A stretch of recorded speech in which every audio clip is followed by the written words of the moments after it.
तो यहाँ पर कक्षा 10वीं है, विज्ञान है, अध्याय 3 है, धातु एवं अधातु, मेटल्स एंड नॉन मेटल्स।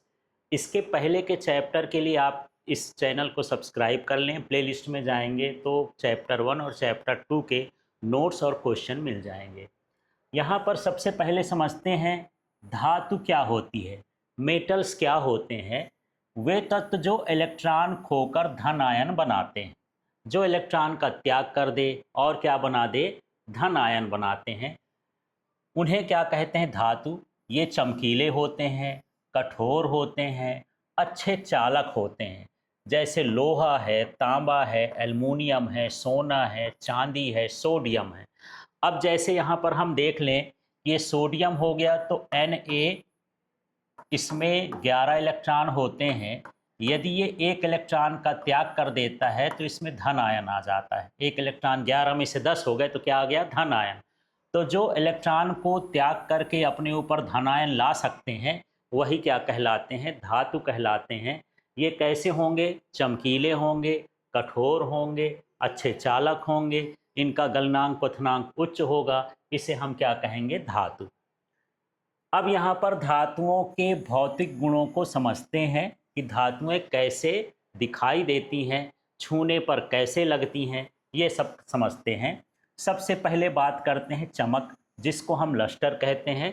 तो धातुएं चमकीली होती हैं, जितनी भी धातुएं होंगी कैसी होंगी, चमकीली होंगी। इसके बाद हम बात करते हैं आघात वर्धनीयता, मेलिएबिलिटी। ये क्या होती है, इसके नाम में ही है कि यदि हम इसको पीटें और पीट पीट कर हम इसको पतली चादर में बदल सकते हैं तो वो क्या कहलाएगी, धातु कहलाएगी। और इस गुण को आघात वर्धनीयता कहते हैं। जैसे धातुओं को पीटकर पतली चादर बनाई जा सकती है, तो इस गुण को हम क्या कहते हैं, आघात वर्धनीयता। इसके बाद हम बात करते हैं तन्यता की, डक्टिलिटी। तो धातुओं को खींच खींच कर लंबे तार के रूप में बनाया जा सकता है। तो धातुओं से तार बनाए जा सकते हैं, इसे हम क्या कहते हैं, तन्यता। आप जानते होंगे जैसे हम बिजली के तार बनाते हैं तो कॉपर का, एल्युमिनियम का बनता है। जैसे जीआई तार वगैरह बनाते हैं तो लोहे का बनता है। तो इस तरह से हम इसको खींच करके पतली तार के रूप में बना सकते हैं। तो ये सभी क्या होती हैं, धातुएं होती हैं। जो धातुएं होती हैं ऊष्मा और विद्युत की अच्छी चालक होती हैं। जैसे आप खाने वाले बर्तन बनाते हैं, चाहे कुकर हो, कढ़ाई हो, गंजे हों, वो कैसे बने होते हैं, धातुओं के बने होते हैं। क्योंकि उसमें ऊष्मा अच्छे से एक स्थान से दूसरे स्थान तक ट्रांसफ़र हो सकती है, जा सकती है। तो ये ऊष्मा के अच्छे चालक होते हैं। यदि आप इसमें करंट बहाएंगे एक सिरे में तो दूसरे सिरे तक करंट बहता है। तो ये विद्युत के भी क्या होते हैं, अच्छे चालक होते हैं। इनका गलनांक उच्च होता है, मतलब यदि हम इनको गलाना चाहें, पिघलाना चाहें तो कम ताप पर नहीं पिघलते, अधिक ताप पर पिघलते हैं। जैसे मैं लोहे की ही बात करूं तो लगभग 1600 से 1800 डिग्री सेल्सियस, 1900 डिग्री सेल्सियस का ताप देने पर वो पिघलती है। ऐसे बहुत सारी धातुएं होती हैं जो उच्च ताप पर पिघलती हैं। तो इनका गलनांक और क्वथनांक क्या होता है, उच्च होता है। सामान्यतः ये ठोस अवस्था में पाई जाती हैं। एक पारा धातु होती है जो अपवाद है, वो द्रव अवस्था में पाई जाती है। तो यहाँ पर इस तरह से इसके धातुओं के भौतिक गुण हैं। थोड़ा सा और आगे बढ़ते हैं, जो इसमें कुछ अपवाद हैं उसको समझते हैं। इसके बाद फिर अधातु वाला टॉपिक हम लेंगे। तो यहाँ पर देखिए, पारा, मरकरी कैसी धातु है, तरल धातु है, ये द्रव अवस्था में पाई जाती है।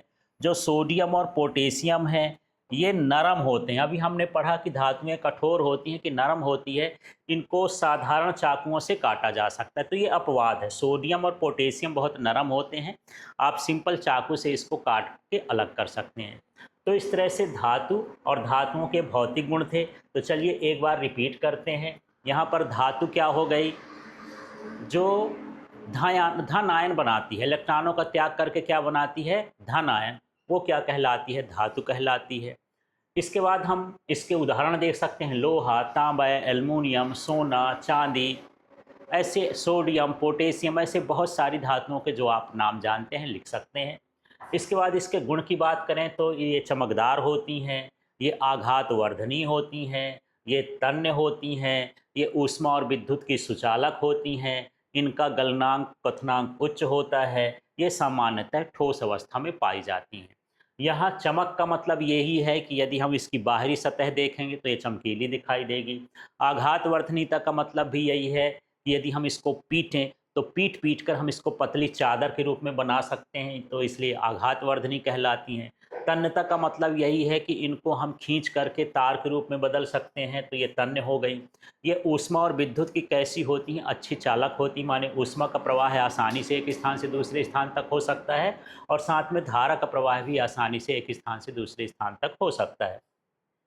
ये ठोस अवस्था में पाई जाती हैं। ये सारे गुणों के अलावा कुछ धातुएं ऐसी हैं जो इन गुणों को पालन नहीं करती हैं। जैसे पारा है, जिसको हम मरकरी कहते हैं, ये धातु तो है लेकिन ये तरल है। जैसे कि हम यहाँ पढ़े कि ये सभी क्या होती हैं? ठोस होती हैं, ठोस अवस्था में होती हैं, लेकिन ये कैसी अवस्था में पाई जाती है? तरल अवस्था में। दूसरा हम पढ़े कि ये कठोर होती हैं। यहाँ पर हम लिखें ना कि ये कैसी होती हैं? सामान्यतः कैसी होती हैं? कठोर होती हैं।